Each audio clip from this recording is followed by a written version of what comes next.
think obviously starting that gilt selection probably prior than what you think is ideal is probably best, right? So obviously there's lots of things we can control from an eligibility standpoint, from age of puberty, weight at breeding, number of heat nose services, but really trying to be critical on what type of gilts we even consider for eligibility. So where does that selection start? How early does it start?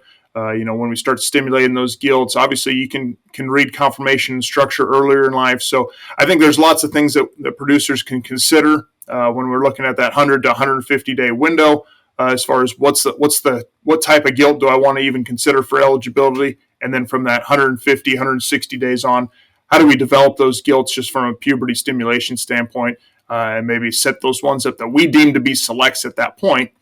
How can we best set them up to be the next reproductive engine of our sow form?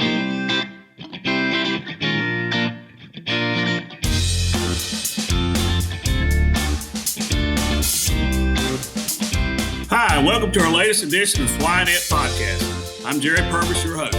Today we have a special guest, Matt Romoser. Matt, welcome to our podcast today. Yeah, pleasure to be here. Always enjoy listening to some of the content put out here, and look forward to being a contributor. Very good. And Matt is currently a swine field specialist with the Iowa Pork Center industry. I'll let him tell a little bit about that. But so go ahead and maybe first let's dive in and tell us a little bit about yourself. Yeah, so appreciate the intro there. Matt Romoser, swine field specialist for the Iowa Pork Industry Center. We're sort of the extension arm, I guess, for the state of Iowa from a swine production side of things. So I myself, as well as a few other colleagues, service sets of counties across the state, as well as collaborate and work with a lot of the professors and researchers on campus at Iowa State as well. So, yeah, always sort of been a part of the pork industry since kind of growing up through it, and something deeply passionate about, especially what we'll discuss here today from the sow and gilt side of things. So. Yeah, very interesting. And so, Matt, maybe tell us a little bit about. So you're actually a producer, an owner producer of a swine to finish operation. Grew up on a small farrow to finish operation. Still kind of help a little bit alongside it with my dad a little bit, but obviously as industries continue to integrate and challenges and so forth, obviously have pursued a career and an avenue, I guess, to be able to help producers across all facets of production and be involved in production as well at the same time. So. Sunai is a professional solution provider for enzymes, probiotics, and functional additives. We offer customized formulas to target nutritional issues in livestock and maximize the utility of animal feed.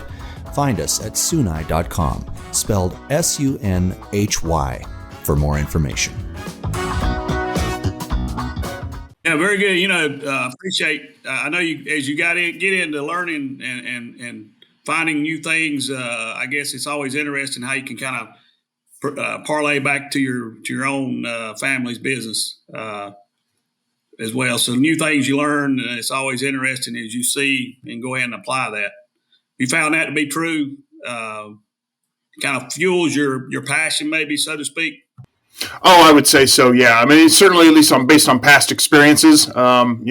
Just obviously be able to grow up around it. You kind of figure out what you're really passionate about. And for me, it was always sort of on the breeding and the genetics side of things. And as I kind of reflect back on a lot of my experiences from the first time when I really learned what artificial insemination was, and clear on into doing my graduate work at Iowa State, then it's just something that I've always been pretty interested in and pretty passionate about, as far as how can we do as far as optimizing productivity on farms and ultimately helping producers, be profitable and be sustainable, I guess, if you will. So, yeah, it's something that when I really reflect back on my professional career, it's just, I don't know if it's ever really strayed away from it. I've always just been pretty passionate about reproduction, breeding, genetics side of things, and continues to today.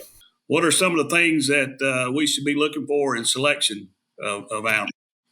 Yeah, absolutely. And I think you hit on a good point there as far as the gilts and the gilt pool is really the reproductive engine, or is going to be the engine of that sow farm as far as what its future productivity going to be. So ultimately the individuals we select to bring to our herd are going to determine the success of that farm for maybe the next 12 to 18 months, right? So I think when you think about selection industry wide, I think that a lot of times producers are generally on the same page and understanding of what it is, but I think there's a lot that really goes into it that maybe gets overlooked or we don't pay as much attention to. I think there's you hear conversations around gilt eligibility, and I think there's lots of good value to be had when I think some of these producers or genetic companies even provide what's a good targets for gilt eligibility as far as weight when she's bred, age of when she's bred, and so forth. And I think that helps producers figure out how to manage that gilt, but doesn't necessarily I would say determine whether that animal is a good candidate to be bred. Just for example, so if you have an ideal candidate that maybe has had a heat nose service and she's standing at 30 weeks of age and she's 330 pounds or whatever, by a lot of the metrics, we would say that's an ideal gilt from an eligibility standpoint. But if she's poor structured and has a poor underline, she's still probably not a good candidate to be able to enter into the farm, right? So there's some different components you have to think about from an eligibility, but a selection standpoint as well, to be able to make sure that we're finding those ideal animals. And I think sometimes it's confounded a lot when we've got producers that are maybe strained to be able to have enough gilts to meet breed target, and so then it becomes a little bit of a situation where, well, she's got 4 legs under her and she's in standing heat, so we're going to go ahead and breed her so we can meet breed target. Which obviously it's important to be able to do that just from the economics of the farm.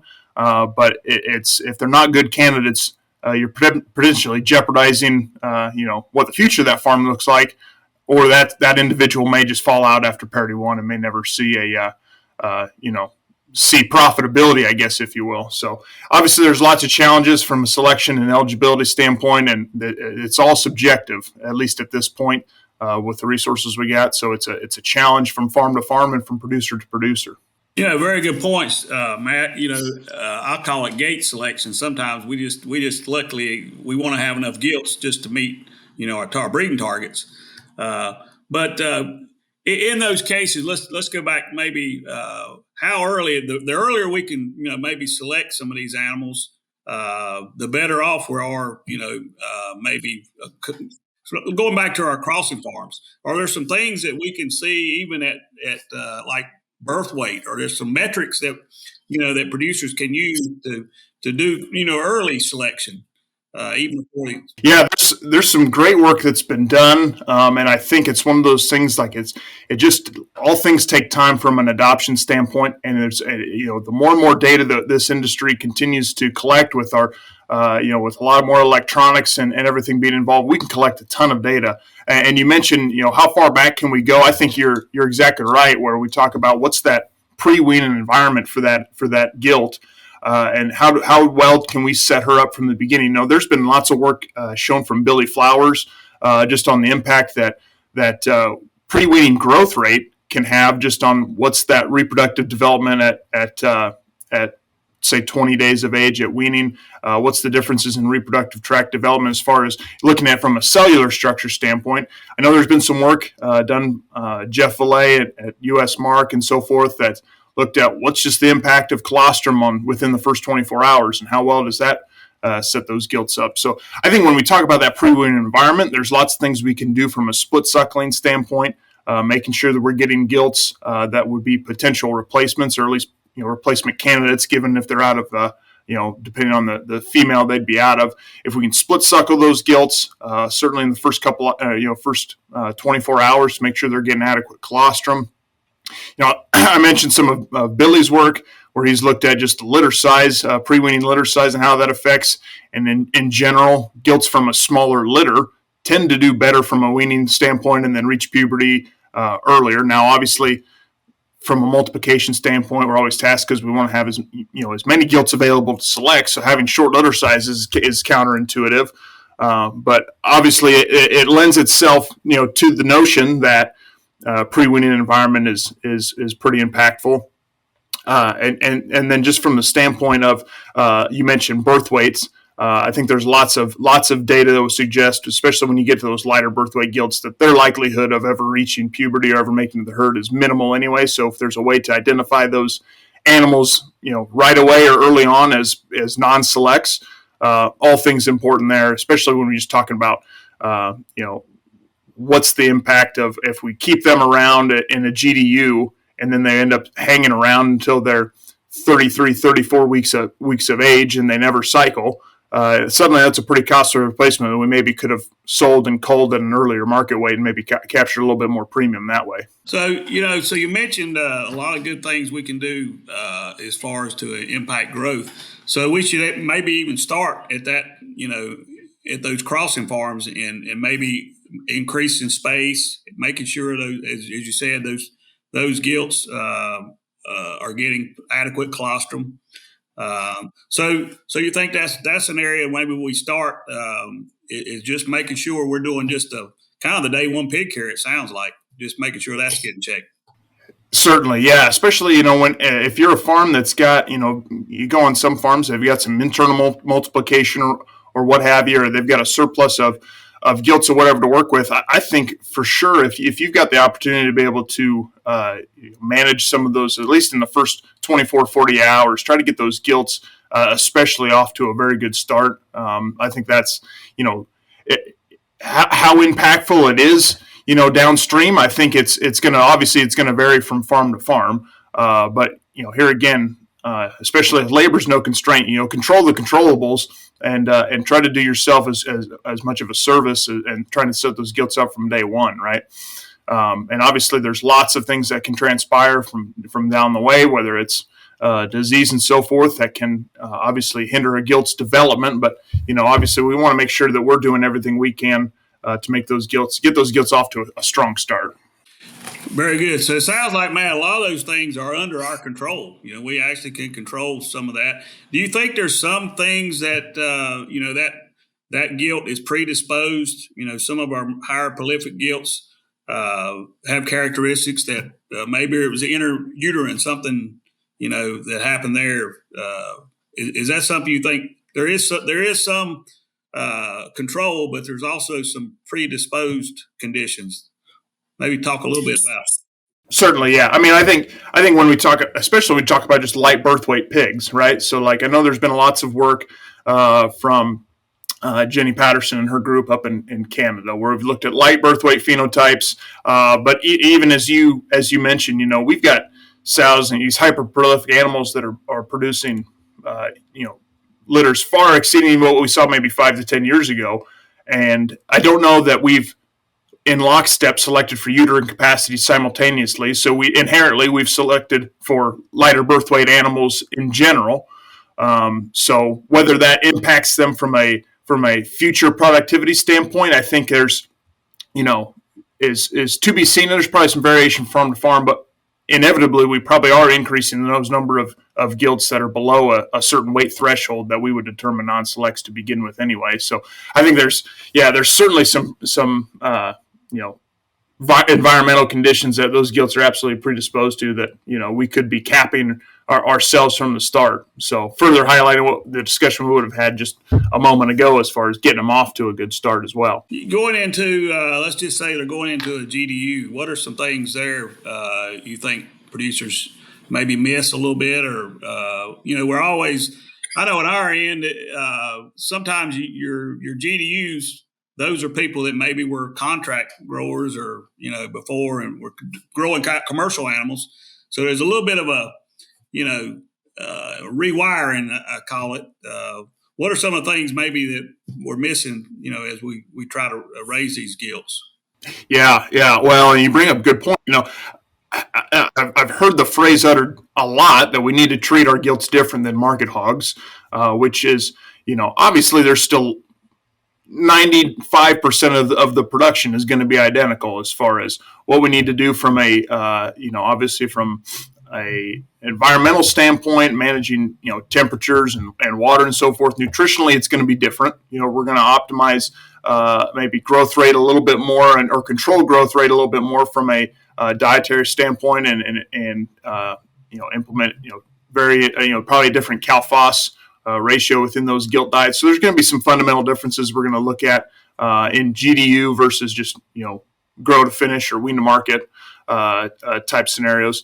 One thing that a study that I was involved with a number of years ago actually was my graduate work, where we looked at doing a vulva score assessment, and it's sort of that middle growth, middle of the feeding period or middle of the growing period. So it's right around 15 weeks old, little over 100 days of age. We looked at it, and we did vulva width measurements. I think I was on probably about 1,000 gilts. I just wanted to see what was the impact of that early reproductive tract development, and how did it set could it be a potential selector criteria, or how did it predict future productivity, right? Because we know that, as early as 80 days old, some of those gilts can start to have a little bit of ovarian activity. So if we figure that that ovary is starting to produce low levels of estrogen, maybe that vulva is responding to a little bit of it. Now, we're talking scoring these vulvas 3 months ahead of when we probably intend to breed them, right? So way early I would say in the selection window. But what we found was basically that bottom 20% of gilts, not only fewer of them reached parity 1, but over of the ones that did reach parity 1, we had, I think it was roughly about 2 to 2.5 pigs fewer in their parity 1 and parity 2 farrowing. So not only did fewer of them actually reach parity 1, but over their lifetime or through parity 2 production, they had fewer pigs. So, I think just in that middle of that growing phase, I think there's some opportunity just to be able to identify ones that, I don't even want to, if they're a little bit straighter shoulder, if they're a little bit lighter weight and they got a small vulva, I don't even want to waste my time considering them as potential gilt candidates, So I think there's some things, versus just monitoring ventilation and keeping feeders full and keeping waters running. There's some things that we can do from a selector standpoint early in that, while they're developing or while they're going through that GDU that we could look into for sure. Yeah, that's an interesting, it seems there's a lot of opportunities for metrics that we can figure out. You mentioned vulva size, but also what are some other things as those gilts grow? Obviously, you're looking at structure, but what are some of the things you start to pan out? As that group of gilts grow, and obviously age at puberty, is that something? Another area. Certainly. I mean, the age at puberty is one that I think is probably our most accurate selector as far as that gilt's ability to reach parity 3. And it's one that I think is often recorded on farms maybe, but maybe not always retrospectively looked back at as far as, when we look at, okay, what was our fallout rate over the last 12 months? And then we look at, of the ones that fell out, when was their first documented H&S, or how good of a job did we do at H&S, and did we find those gilts truly on their first heat? Age of puberty, I think it's been replicated in several different studies, but it is, most indicative trait that we know currently as far as their ability to be able to reach parity 3. And I think a lot of that stems back to those gilts, if they cycled earlier, this would all be, I don't know that this has been necessarily studied, but as they cycle earlier, chances are they've probably got a little bit more active or a more sensitive reproductive tract. So when we think about those gilts going into lactation and then having to obviously go through a full lactation and then come back and rebreed, within 5 days of what we might, what we ask them to do, maybe it's those gilts are wired a little bit different to where they're a little bit more sensitive from a reproductive tract standpoint, and that reproductive system and the endocrine system gets those gilts started sooner, or they're quicker to respond once they're weaned and get back into production. Because obviously, a lot of that fallout rate obviously is going to happen from P1 to P2 as far as what they're going to do from a return standpoint, or how they did based on maybe a previous farrowing and so forth. So I think age of puberty is certainly one that I think it gets documented, but I think it's a tool or a selection criteria that can certainly be used, retrospectively a lot more on farms, at least from my viewpoint. I think so. We have a time and labor saving product for you. AgriSlats by Healthy Farms is your solution. No more lugging jugs around the barn every month. With AgriSlats, you simply drop the slat through the floor twice a year, and it works to break down solids, reduces crusting and forming. To learn more, visit myhealthyfarms.com.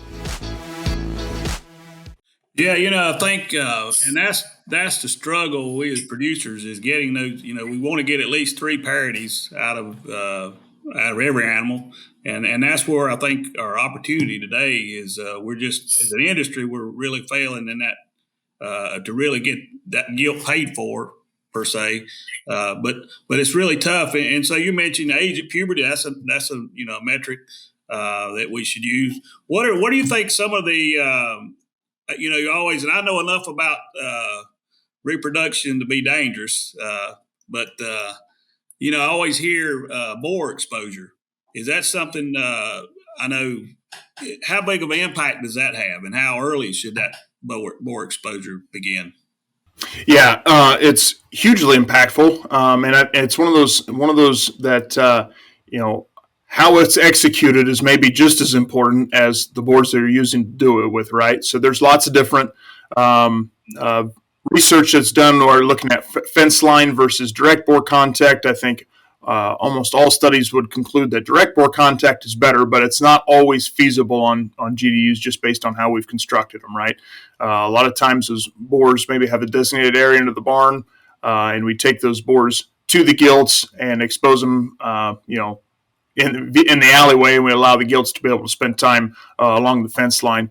Been on some farms where they'll take the time and they'll just move bores from pin to pin and actually get them that direct contact. Obviously, that's a great option to do it, but it's challenging from a labor standpoint because it certainly takes more time just from a handling standpoint and a safety standpoint, right? If you actually have a high libido aggressive boar, then there's always, you have to be careful from an employee standpoint, and obviously if somebody's not spent much time around pigs, maybe not as obviously as good as be able to read natural behaviors of a boar. But and in general, as far as timing when we do it, around 150, 160 days, I think is going to be a really optimal time to be able to get those gilts starting to be exposed, right?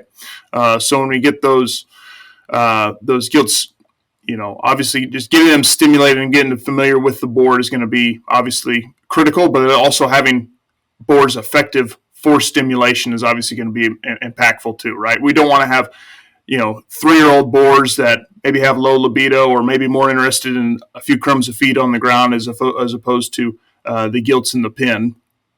So just making sure that obviously we've got high libido boars that are ready to do their job, and I think that's ultimately can be hugely impactful as far as setting those gilts up for success with regards to that. So that's a good point. I think a lot of people don't think about. We get boars and they get older. Maybe their libido or whatever. They get too heavy. And that may be just as big and important as the time that's spent. Exposing those gilts for sure. And I think it needs to be looked at from a couple different ways as far as. There's heat checking and running a board, past a group of wean sows, and typically you can get a fairly quick response. Obviously, if a sow's coming into heat, you can get a good response by running a board. But then when we're talking in the GDU, we're trying to stimulate those gilts who have never cycled before in their life.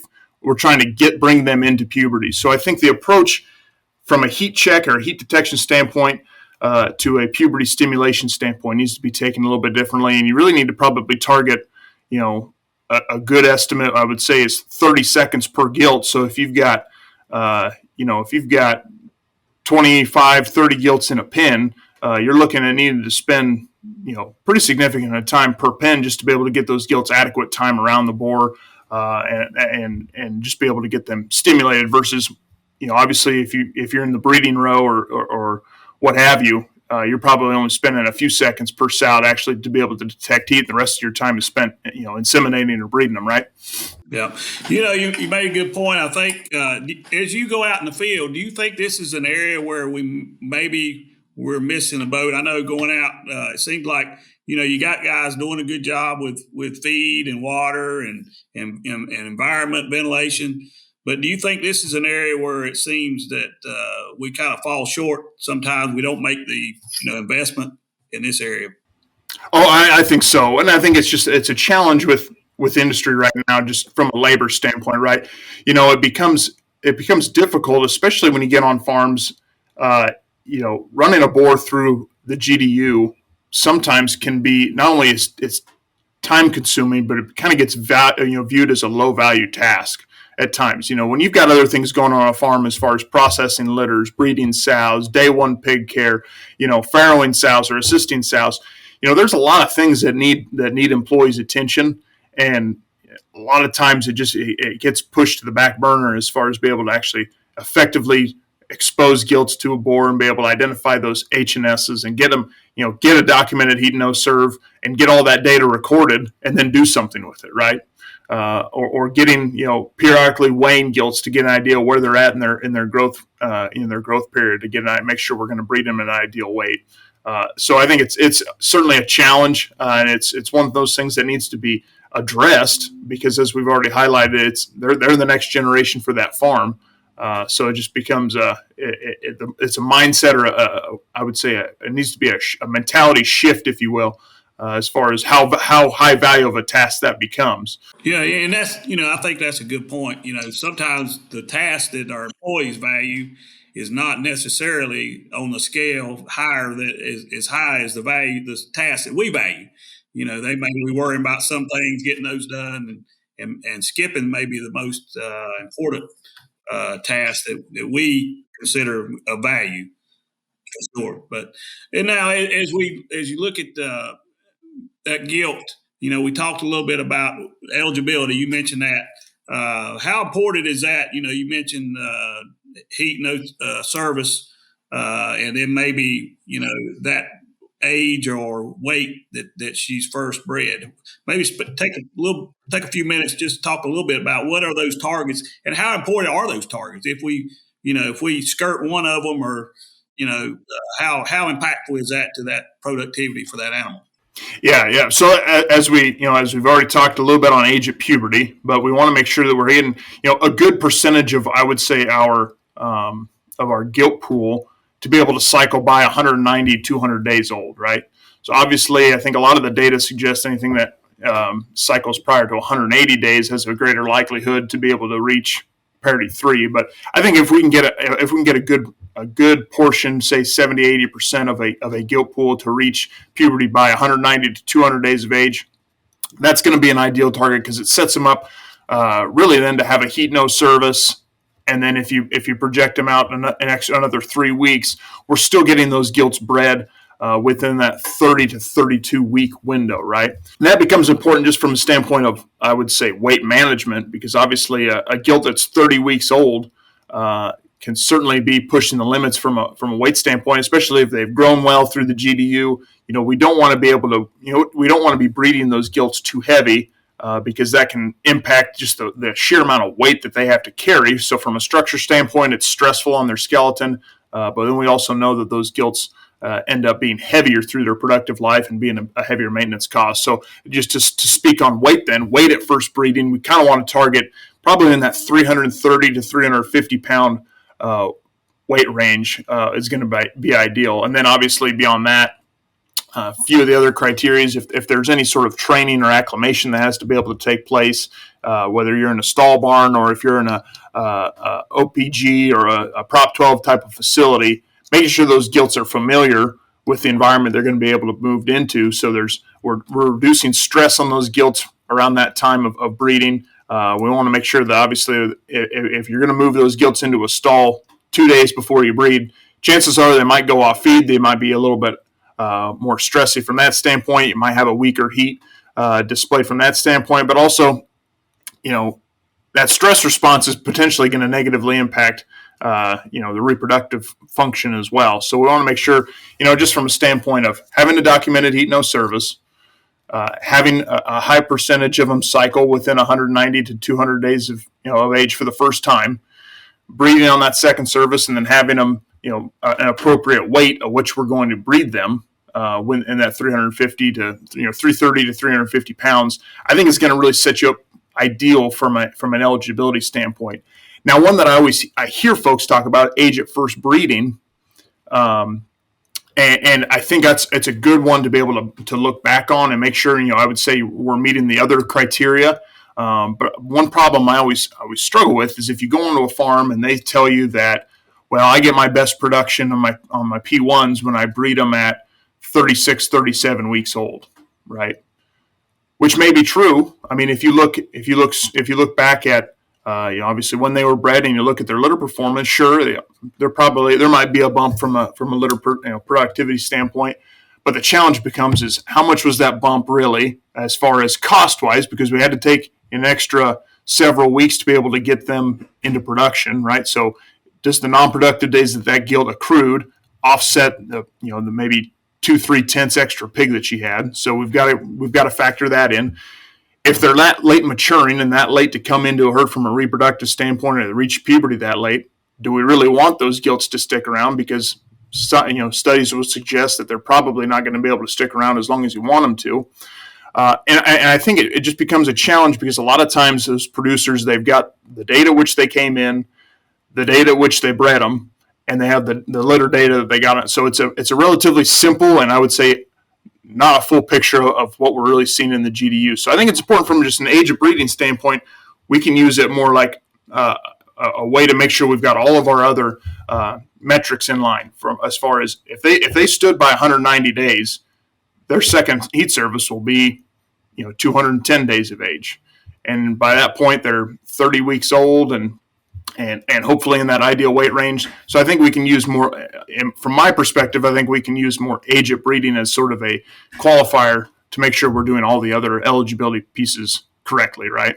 Right. So yeah, I guess what you're saying in summary is just, you want to get that one documented heat, no service, and then get that animal bred as early as possible, and being able to economically pay for, every day you're feeding that animal is costing you money, and if she's not bred. So that can add up. A lot of times, do you find that that's an area where maybe producers don't really, I guess they understand, but they don't really think about, the cost of those animals sitting around, not bred.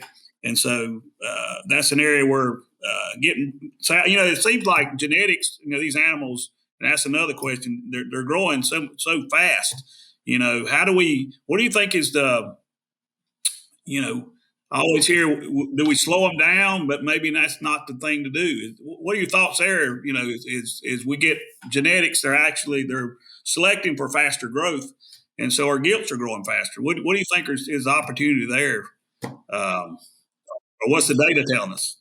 Yeah. I think in general, all things in moderation, right? So I think it's obviously going to be important. Obviously, we want the gilts to be able to have grow finish performance, right? We want at least a little bit of maternal contribution to that terminal animal, right?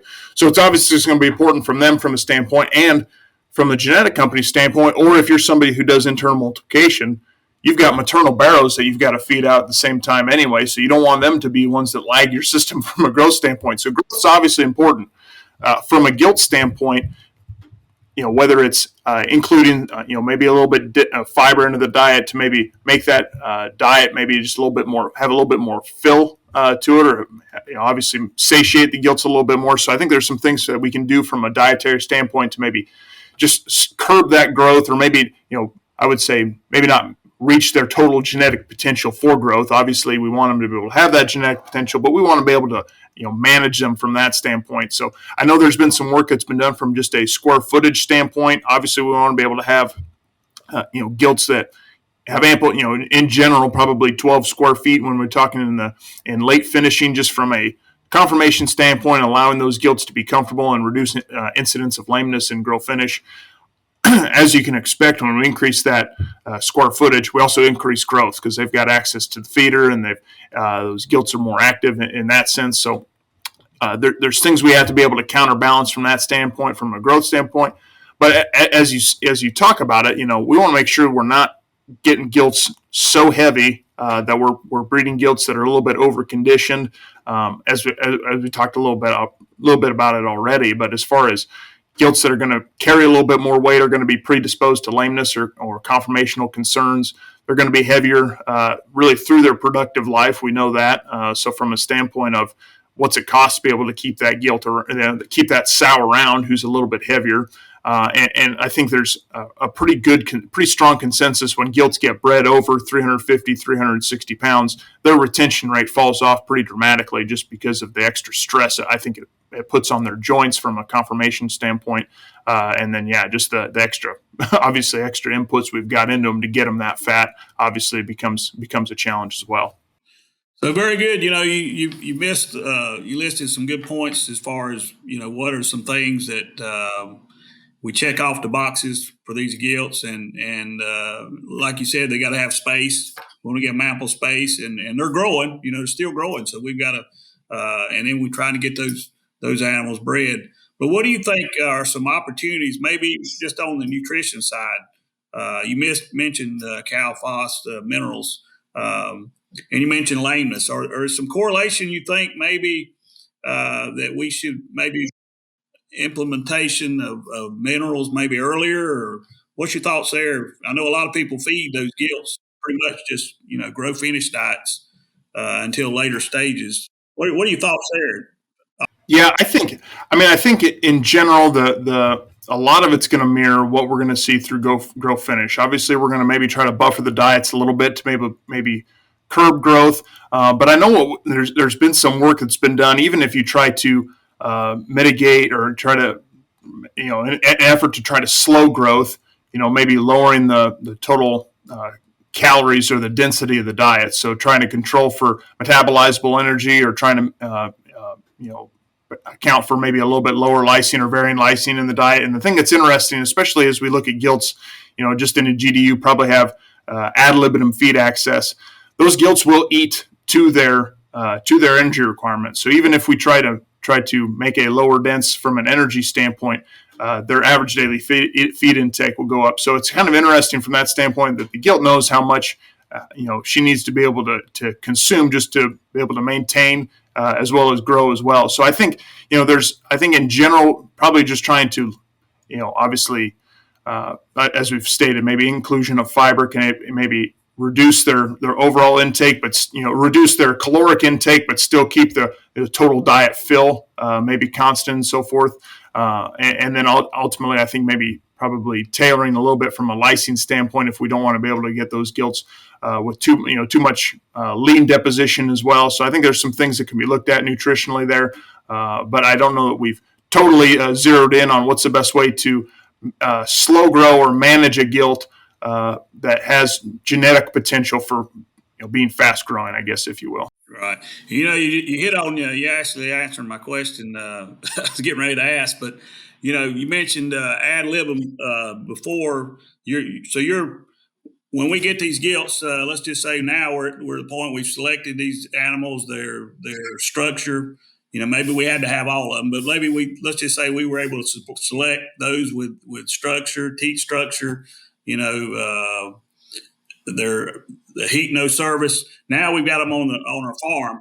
How do we feed those animals? So you're saying we should be feeding those animals as much as they'll eat prior to breeding? Is that a good?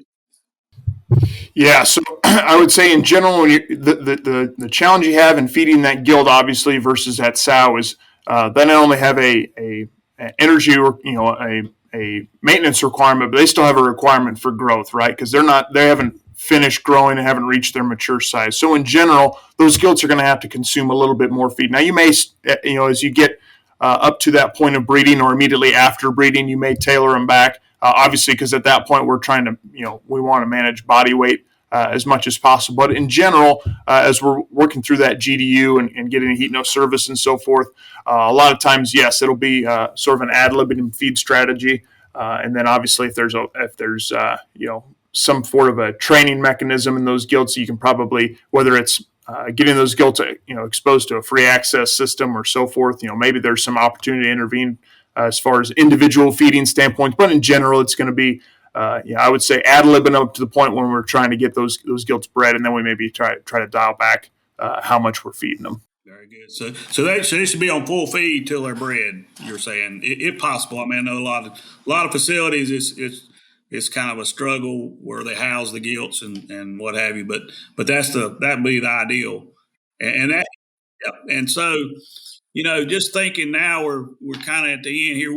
We've got the animal, on the sow farm, and we've. What are some things that maybe we should be doing differently for gilts than we do for multi-parish animals? What are some things that we can do, to help give those gilts? It seems like we're losing, like you said, good point. We lose a lot of them in that second, never make a second parity. What are some things that we can do differently for these animals to help them stay in the herd longer?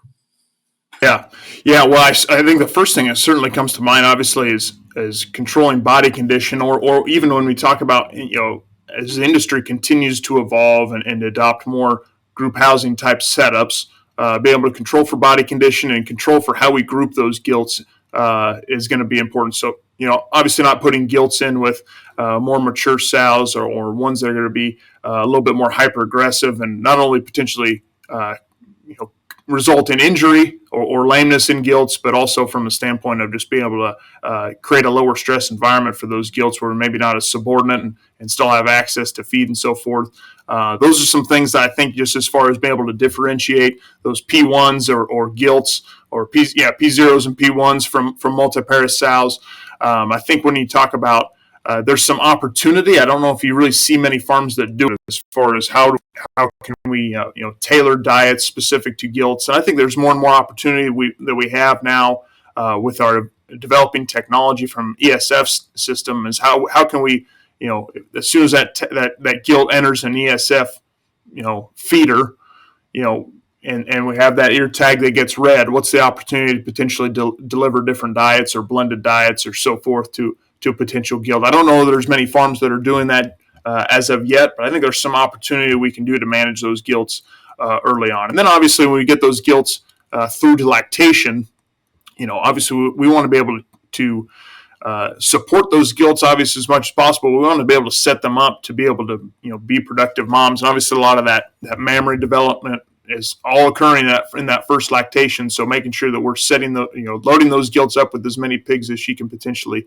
handle and still successfully, obviously raise. We want to be able to make sure that we're cross fostering and setting those ones up as best we can, just from a future lactation capacity, I guess, if you will. Very good. I agree 100% on all those points. It's very important. As we know, those gilts are going to eat less than these multi. We've seen these gilts are having multi-parish litters. They're not having small litters. So we're asking a lot for an animal, that's doesn't have the capacity for intake that a multi-parish sow, and so to get enough. But they're raising a lot of pigs. But you made a good point too. We want all those teats to be, if a teat's not used, it's not going to be that yield's going to be different. Maybe talk a little bit there. How important is that? You said loading up these gilts. What do you mean?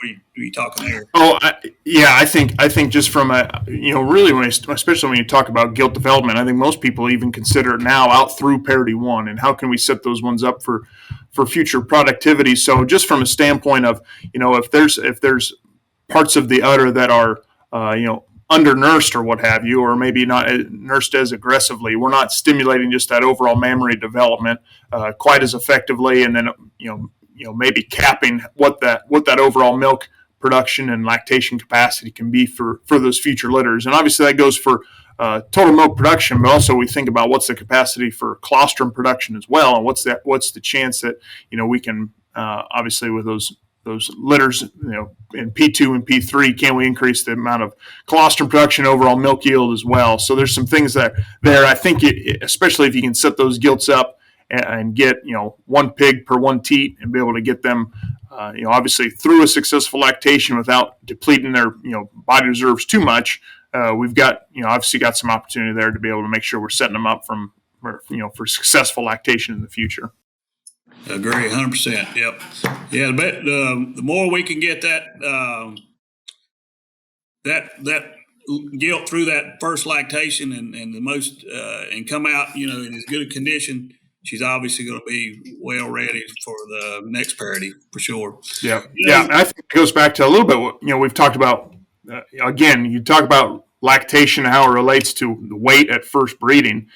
Obviously we've talked about what's the negative impact of breeding them too heavy, but also breeding them too light. If they don't have enough body reserves to maintain themselves, milk production or energy requirements for lactation will be one of the first things to probably suffer. So obviously we want to make sure we're having gilts at a minimum threshold at weight at breeding, just from the impact of what it could potentially have on lactation performance. So yeah, very good point. It's amazing what we're asking these animals to do, and at the point of where we have selected for these just hyper prolific litter size. So it's amazing the capacity these animals have to produce milk on a weight basis. So, well, just thinking outside the box on technology. I know you mentioned technology. What do you think are some of the technological areas that are really going to help us down the road? Maybe some that are just on the cusp, or maybe we're not implementing them. But what shows some opportunities, you think? Oh, I think there's lots of opportunity to be had currently. Obviously, as we're implementing lots of companies and sow farms are implementing the use of RFIDs, so we can get individual sow data, fairly regularly, and record keeping's becoming all digitized.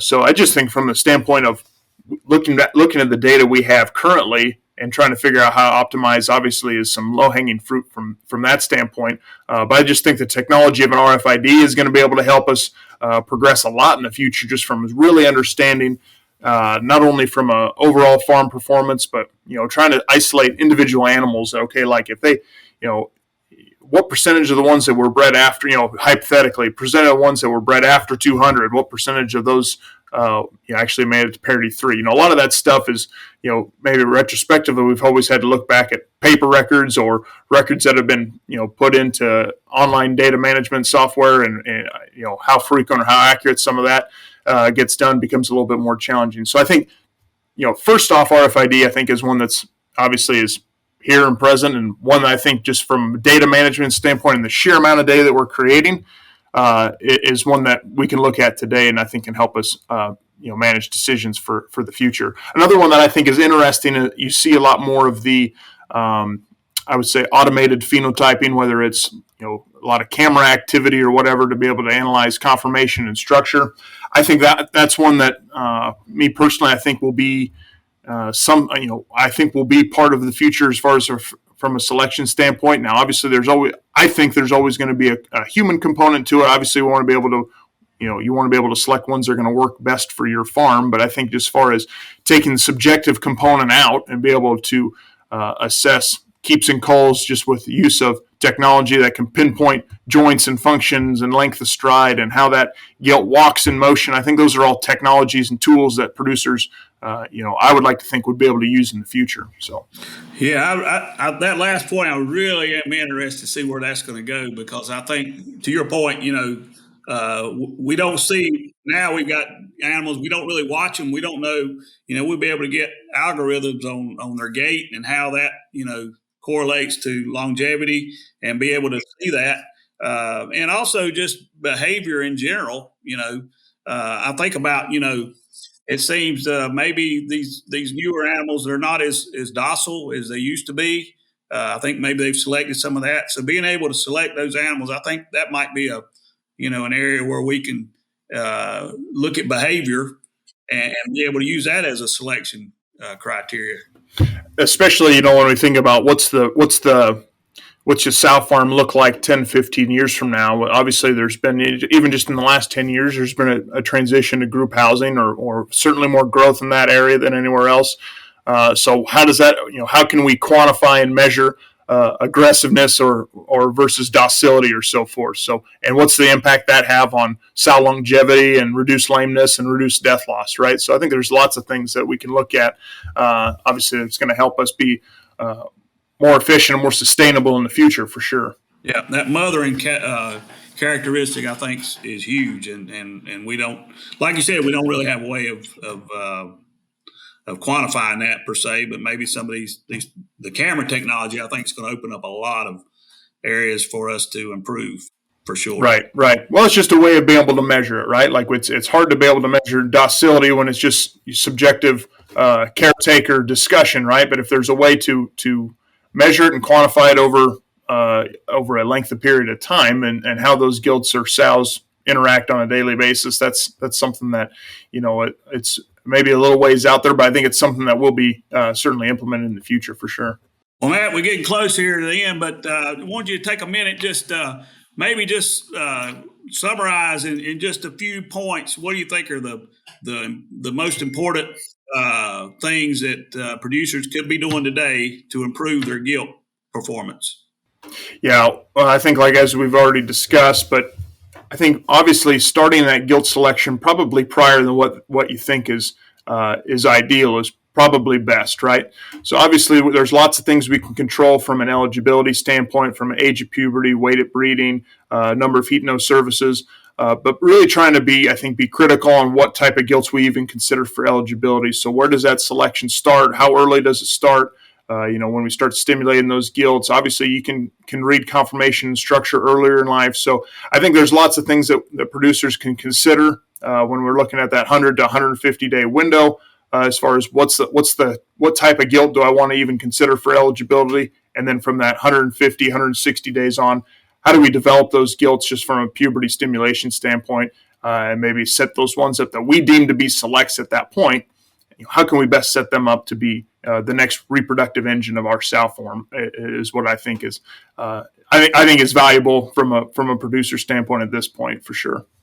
Well, very good. Well, we've got a lot of golden nuggets today. I've learned things myself, and I think producers can take a lot of these points and go and apply that to your farm. That's always interesting when you can take something and immediately put it in action. And in your farm, and kudos to for all the work you're doing. I think this is an area where we, as an industry, we're probably lacking, in understanding gilts, and there's just not been a lot of data, I think, in some areas. So it's an awesome, it's an interesting area where I think there's a lot of opportunity. I agree with you for sure.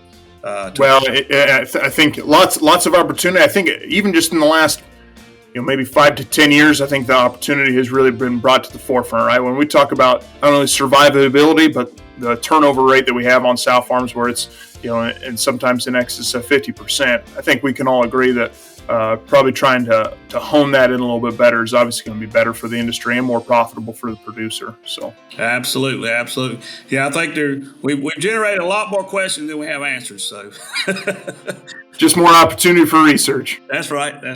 Appreciate you coming on our podcast today, and look forward to catching up with you later. Absolutely. Thank you very much. All right.